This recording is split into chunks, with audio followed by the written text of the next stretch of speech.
الحمد لله رب العالمين والعاقبة للمتقين والصلاة والسلام على رسوله محمد وعلى آله وأصحابه أجمعين. أعوذ بالله من الشيطان الرجيم. بسم الله الرحمن الرحيم. ياسين والقرآن الحكيم إنك لمن المرسلين على صراط مستقيم تنزيل العزيز الرحيم لتنذر قوما ما أنذر آباؤهم فهم غافلون لقد حق القول على أكثرهم فهم لا يؤمنون إنا جعلنا في أعناقهم أغلالا فهي إلى الأذقان فهم مقمحون وجعلنا من بين أيديهم سدا ومن خلفهم سدا فأغشيناهم فهم لا يبصرون وسواء عليهم أأنذرتهم أم لم تنذرهم لا يؤمنون إنما تنذر من اتبع الذكر وخشي الرحمن بالغيب فبشره بمغفرة وأجر كريم. إنا نحن نحيي الموتى ونكتب ما قدموا وآثارهم وكل شيء أحصيناه في إمام مبين. صدق الله مولانا العظيم. قابل احترام بزرگ اور بھائیوں، قرآن کریم کی یہ سورت بڑی اہمیت اور بڑی فضیلت کی حامل ہے۔ حدیث پاک میں کہا گیا ان لکل شیء قلبا وقلب القرآن یاسین، من قرأها کتبت له بقراءتها قراءة القرآن 10 مرات او کما قال علیہ الصلاۃ والسلام۔ اس حدیث میں کہا گیا، اللہ کے نبی صلی اللہ علیہ وسلم نے ارشاد فرمایا کہ ہر چیز کا ایک دل ہوتا ہے اور قرآن کریم کا دل سورہ یاسین ہے۔ دوسرے ٹکڑے میں اس حدیث میں اس سورت کی فضیلت بیان کی گئی کہ جو شخص سورہ یاسین کو ایک مرتبہ پڑھتا ہے، اللہ تبارک و تعالی ایک مرتبہ پڑھنے کی وجہ سے 10 مرتبہ مکمل قرآن پڑھنے کا ثواب اس کے لیے لکھتے ہیں۔ محدثین نے وجوہات بیان کی ہے کہ قرآن کریم کا دل سورہ یاسین کو کیوں کہا ہے۔ دل سے کسی بھی آدمی کے دل کو کہا جائے تو دل سے مراد اہم جز کی جانب اشارہ ہوتا ہے۔ آدمی کے جسم میں دل اہم عضو ہے۔ قرآن کریم کی صورتوں میں سے یہ صورت بھی اسی طریقے پر ہے۔ اس میں ایک بزرگ حبیب نجار کا واقعہ اور ان کی تقریر ہے، جس میں انہوں نے جو مضامین بیان کیے ہیں، توحید، توکل علی اللہ، تفویض الی اللہ، اللہ تبارک و تعالیٰ کو ایک ماننا، اللہ کی ذات پر بھروسہ کرنا، اللہ تبارک و تعالیٰ کے اپنے آپ کو سپرد کرنا، یہ سارے مضامین پورے قرآن کریم کے اہم اور لب لباب ہیں۔ اس لیے اس قرآن کریم کو، اس سورت کو پورے قرآن کا دل کہا گیا۔ دوسری وجہ مفسرین نے بیان کی ہے کہ قرآن کریم کی صورتیں 4 قسموں پر مشتمل ہیں۔ 4 طرح کی قرآن کریم میں صورتیں ہیں۔ کچھ صورتیں وہ ہیں جن کو طول کہا جاتا ہے، یعنی جو بہت زیادہ لمبی ہے، جن میں 100 سے بھی بہت زیادہ آیتیں ہیں۔ کچھ قرآن کریم کی صورتیں وہ ہیں جن کو مئین کہا جاتا ہے، جس میں 100 کے آس پاس آیتیں ہیں۔ کچھ قرآن کریم کی صورتیں وہ ہیں جن میں 100 سے کم آیتیں ہیں، جن کو مثانی کہا جاتا ہے۔ اور کچھ قرآن کریم کی صورتیں وہ ہیں جو مفصلات ہیں، چھوٹی چھوٹی جو صورتیں ہیں۔ سورہ یاسین یہ قرآن کریم میں ان 4 قسموں کی صورتوں میں سے مثانی میں سے ہے، اور دل جیسے درمیان میں ہوتا ہے، اسی طرح اس صورت کی سائز بھی درمیانی ہے۔ اس لیے حدیث پاک میں اس صورت کو پورے قرآن کریم کا دل کہا گیا ہے۔ دوسری روایت میں اس صورت کی فضیلت کو بیان کرتے ہوئے حضور صلی اللہ علیہ وسلم نے ارشاد فرمایا کہ اللہ تبارک و تعالی نے سورہ یاسین اور سورہ طٰہٰ جو 16ویں پارے میں ہے، ان 2 صورتوں کو زمین اور آسمان کے پیدا کرنے کے 1000 سال پہلے اللہ تعالیٰ نے پڑھا۔ جب فرشتوں نے اس صورتوں کو سنا تو فرشتے رشک کرنے لگے اور کہنے لگے بڑی ہی خوش نصیب ہے وہ امت جس پر یہ صورتیں نازل ہوگی، بڑے ہی خوش نصیب ہے وہ دل اور وہ پیٹ جو ان صورتوں کو اٹھائیں گے، بڑی ہی خوش نصیب ہے وہ زبانیں جو ان صورتوں کو پڑھیں۔ حضرت عطا ابن ابی رباح رحمۃ اللہ علیہ نے اس صورت کی فضیلت میں روایت نقل کی کہ حضور صلی اللہ علیہ وسلم نے ارشاد فرمایا کہ جو شخص سورہ یاسین کو صبح کے وقت پڑھتا ہے، اللہ تبارک و تعالیٰ کی جانب سے شام تک کی اس کی ساری ضروریات پوری کی جاتی۔ اسی طرح ایک حدیث پاک میں کہا گیا کہ جب کسی قریب المرغ مرنے کے قریب آدمی کے پاس سورہ یاسین پڑھی جائے تو اس کو موت کی تکلیف کم ہوتی ہے۔ محدثین نے اس کی وجہ بیان کی ہے چونکہ اس صورت میں مرنے کے بعد دوبارہ پیدا ہونے کے اور وہاں ایمان والے کو اللہ کی جانب سے جو نعمتیں ملے گی ان نعمتوں کا تذکرہ ہے۔ ان کو سن کر کے مرنے والے کا دل مرنے والے کی جان نکلنے کے لیے خوش ہوتی ہے، جس کی وجہ سے تکلیف کا احساس نہیں ہو۔ اس لیے بڑی اہمیت کے حامل صورت ہے، اس کو پابندی کے ساتھ معمول بنا کر کے روزانہ اپنی زندگی میں کم از کم صبح کے وقت ایک مرتبہ اس کو پڑھ لیا کرے۔ اللہ تعالیٰ ہم سب کو عمل کی توفیق عطا فرمائے۔ سورت کی ابتدا میں اللہ تبارک و تعالیٰ نے ایک حرف استعمال کیا ہے یاسین۔ اکثر مفسرین نے کہا کہ یاسین یہ حروف مقطعات میں سے ہے، جیسے ہر سورت کے شروع میں الگ الگ صورتوں کے شروع میں کہیں الف لام میم، کہیں الف لام را، کہیں الف لام میم صاد، جیسے یہ سب حروف مقطعات ہیں جن کا مفہوم، جن کا معنی اللہ تعالیٰ اور اس کے رسول کے علاوہ کوئی نہیں جانتا، اسی طرح یہ بھی حروف مقطعات میں سے ہے۔ کچھ مفسرین نے بیان کیا کہ یہ دو حرفوں سے مرکب ہے، ایک یا اور دوسرا سین۔ یا یہ مخاطب سامنے والے کو پکارنے کے لیے عربی زبان میں استعمال ہوتا ہے لفظ، جیسے اردو زبان میں ہم اے کہتے ہیں، اسی طرح عربی زبان میں یا کا لفظ استعمال ہوتا ہے۔ اور سین یہ انسان کا مختصر ہے، یعنی اے انسان، مراد مخصوص انسان حضور صلی اللہ علیہ وسلم کی ذات گرامی ہے۔ کچھ مفسرین نے کہا کہ یہ حضور صلی اللہ علیہ وسلم کا نام ہے، اسی لیے لوگ اپنے بچوں کا نام یہ رکھتے ہیں، جو بھی وہ حروف مقطعات میں سے ہو یا اللہ کے نبی صلی اللہ علیہ وسلم کی ذات مراد ہو۔ اللہ تعالیٰ نے پہلی دو آیات میں یہ مضمون ذکر کیا ہے کہ حضور صلی اللہ علیہ وسلم اللہ تعالیٰ کی جانب سے بھیجے ہوئے پیغمبر اور رسول ہیں، اور اس مضمون اور اس دعوے کو اللہ تبارک و تعالیٰ نے دلیل کے ذریعے سے ثابت کیا ہے کہ حضور کے رسالت کی دلیل ہے قرآن کریم۔ اللہ تبارک و تعالیٰ نے معجزہ کے طور پر، دلیل کے طور پر اللہ تبارک و تعالیٰ نے حضور صلی اللہ علیہ وسلم کو قرآن کریم عطا کیا، اور حضور صلی اللہ علیہ وسلم کو اللہ تبارک و تعالیٰ نے عربوں کی جانب اور عربوں کے واسطے سے دنیا کے سارے انسانوں کی جانب بھیجا، کیونکہ عربوں کے پاس لمبے زمانے سے کوئی رسول، کوئی نبی نہیں آئے تھے۔ حضرت ابراہیم علیہ السلام جب ہجرت کر کے ملک شام گئے تھے، وہاں سے اللہ تعالیٰ کا حکم ملنے کے بعد اپنی بیوی ہاجرہ اور اپنے بیٹے اسماعیل کو لے کر کے اللہ کے گھر کے پاس بسایا تھا، پھر کعبۃ اللہ کو تعمیر کیا، اور حضرت اسماعیل وہ پہلے وہ نبی تھے، ان کے بعد عربوں میں کوئی نبی نہیں آیا تھا۔ جتنے نبی آئے سب حضرت اسحاق کی اولاد میں بنی اسرائیل میں سارے کے سارے نبی آئے، بنی اسماعیل میں کوئی نبی نہیں آیا تھا۔ نبی کے نہ آنے کی وجہ سے گمراہی بہت بڑھ گئی تھی، ضلالت بہت بڑھ گئی تھی، لوگ گمراہی اور ضلالت کے دلدل میں پھنسے ہوئے تھے۔ قرآن کریم نے اس کو دو مثالوں سے سمجھایا ہے۔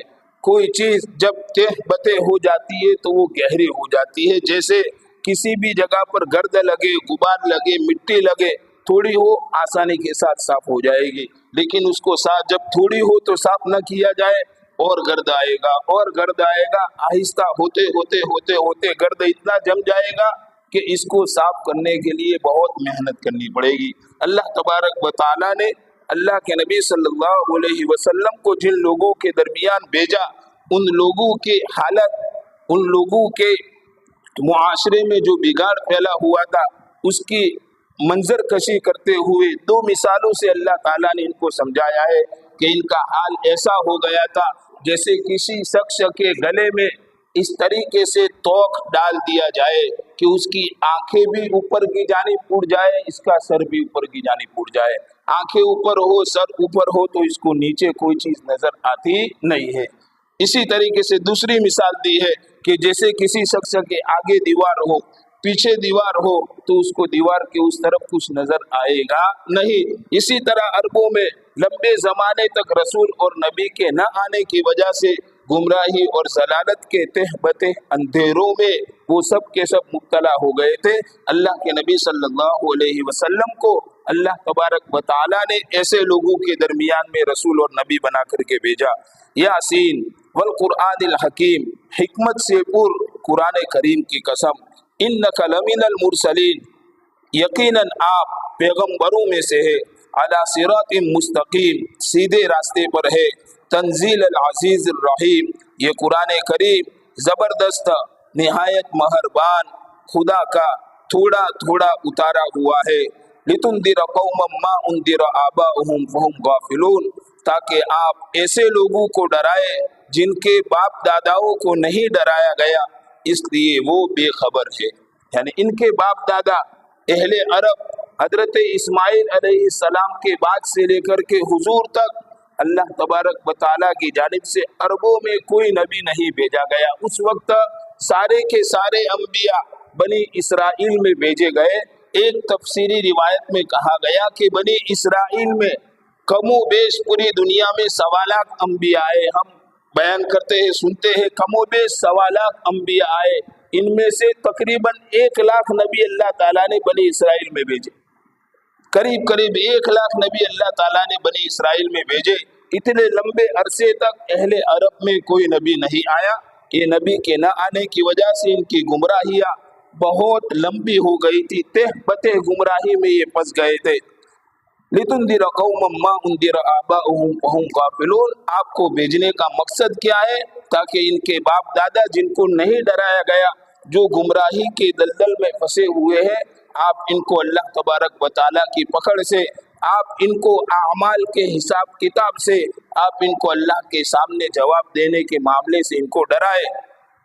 لقد حق القول علی اکثرہم فہم لا یؤمنون، ان میں سے اکثر لوگوں پر بات ثابت ہو چکی ہے، یہ ایمان نہیں لائیں گے۔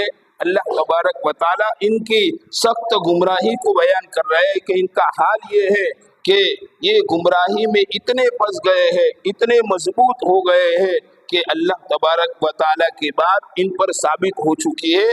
اللہ تعالیٰ نے دوسری جگہ سورہ الف لام میم سجدہ میں اس بات کو بیان کیا، کون سی بات؟ حق القول لأملأن جہنم من الجنۃ والناس اجمعین، میں جناتوں اور انسانوں سے ضرور جہنم کو بھروں گا۔ یعنی وہ جنات اور انسان جو اللہ کے رسول اور پیغمبر کے آنے کے بعد بھی اللہ کے رسول اور پیغمبر کی پیروی نہیں کرتے، اللہ کے رسول اور پیغمبر کو اور ان کی باتوں کو جھٹلاتے ہیں اور ان کے خلاف چلتے ہیں، اللہ تبارک و تعالیٰ کے ساتھ اور معبودوں کو شریک مانتے ہیں، ایسے لوگوں سے میں جہنم کو بھروں گا۔ ان کا بھی یہ حال ہے کہ ان پر بھی ایسا لگتا ہے کہ وہ بات ان کی گمراہی کی وجہ سے ثابت ہو چکی ہے۔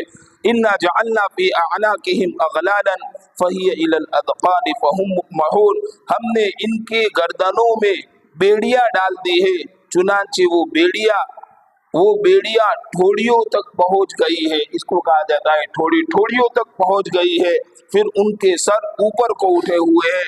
وجعلنا من بین ایدیہم سدا ومن خلفہم سدا فاغشیناہم فہم لا یبصرون، اور ہم نے ان کے آگے ایک دیوار بنا دی ہے، ان کے پیچھے ایک دیوار بنا دی ہے، پھر ہم نے ان کو ڈھانپ دیا ہے، اس لیے یہ ہدایت کے راستے کو دیکھتے نہیں۔ اللہ تعالیٰ نے ان ساری آیات میں ان کی ضلالت اور ان کی گمراہی کو اللہ تعالیٰ نے بیان کیا کہ کتنی سخت گمراہی، کتنی سخت ضلالت میں ہے۔ جتنے سخت گمراہی میں پھنسے ہوئے اتنی سخت محنت کی ضرورت ہے۔ اللہ تعالیٰ کے اس بیان کا یہ مطلب ہرگز نہیں ہے کہ یہ جہنم میں جائیں گے، یہ ہدایت قبول نہیں کریں گے، ان کے متعلق دوزخ میں جانے کی بات طے ہو گئی، یہ مطلب نہیں ہے۔ جیسے انسان کے جسم کپڑے کے اوپر چائے کا داغ لگ جائے، کہتے ہیں کہ چائے کا داغ جاتا نہیں،